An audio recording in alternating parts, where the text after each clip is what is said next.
Hello, I'm Danielle. Welcome to my channel. I have autism, ADHD, and learning disabilities. I was diagnosed with autism at the age of 31, and today we're going to go over how to survive the holidays. This is a big one. The answer? Just don't participate. No, I'm kidding. That's not the answer. That's definitely not the answer. Today we're going to go over some tips on surviving the holidays if you fall on the spectrum. So what is the biggest thing, at least for me, on the spectrum? It's presents. It's presents. I don't enjoy presents in any way, shape, or form. I don't understand the proper way to open a present in front of somebody.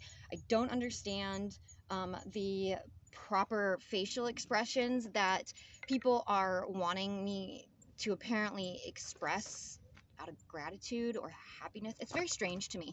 It gives me anxiety all over the board to open presents in front of somebody. It's gotten so bad that I will just run away to nature and avoid the holiday altogether because I would rather ask for forgiveness than permission when it comes to the holidays. And I'm sure there's a ton of people on the spectrum who feel that way, not just me. So we're going to go over this. What are some tips? Some tips on the holidays. Routine. Routine is very, very important. Say people are just not your thing. Maybe get to the family gathering or Christmas party early. So that way you're not walking in and everybody looks at you. That's a big thing for me. I don't want to be the center of attention. I don't even want people to know I'm there. I want to be like a fly on the wall nobody talks to. That doesn't ever happen. So how do we make this happen? If I know that conversations are just a big for me. Find a spot. Find a spot in the place you're at, in a family's home, in the building you're at. Find a place that is comfortable for you and stay there. If you don't like conversations with people, then don't have them. Just don't. If that's what your trigger is. If having a timeout during, the holiday gathering is what you need, like to go out to the car or go take a nap, do it. I love naps. I absolutely love naps. I don't care if we're in the middle of outside. I'm going to show you this chair that I'm on. It's a two-person chair, and I take lots of naps on it all the time. I don't care if there's people here. If I need a nap to, be able to continue socializing and being me without having a meltdown, it's important. Take your alone time. What's something else? I know that group photos is another big thing. How do you handle group photos, especially if you don't enjoy being touched by people? Just know your limit. Know your limit.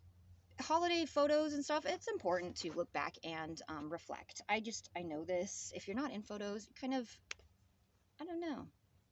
You'll regret that. I know that, especially being on the spectrum. But you don't have to do it in big, large groups if that's overwhelming. Talk to the person who is taking the photos. Say, make your needs known. Say, I want this picture with these people. Can it be over here? Because over there doesn't work for me. It's up to you to advocate for yourself, especially during the holidays. What is something else? Food. Oh my gosh, that's a huge one. Especially if you as a parent are not on the spectrum and you have little ones that are on the spectrum, food's a huge thing. I know when I was a little girl, I don't know, I'm picky. I like just plain crackers. Milk. I love milk.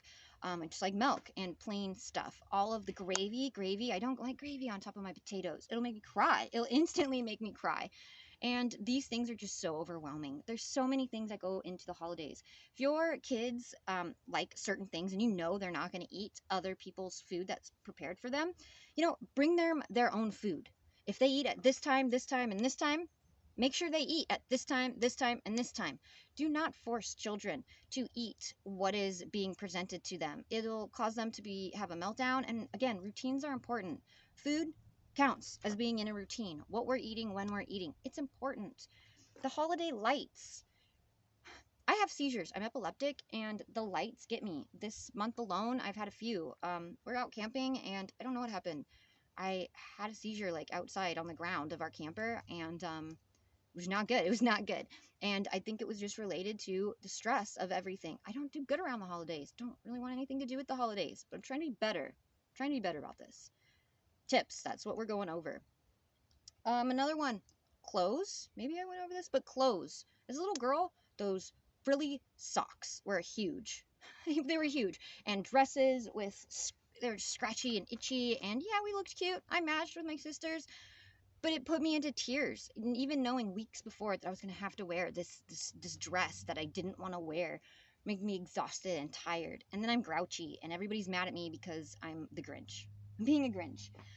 These are all things that definitely can be eliminated, or the stress can be decreased if you know what your triggers are. Holidays are meant to be enjoyed and loved, and with family. Well, if you want that to be with family. This year is going to be different for me. I know my triggers. I know my stresses. I know how to manage them. Yeah, we're going to go with that. So I hope any of these tips helped you. Big one. Big one, big one. Just know your limits. If you need a break, take a break. Take a break. Advocate for yourself. I love the holidays. That's going to be my new thing. I love the holidays. Tell yourself that. All right. Danielle, out.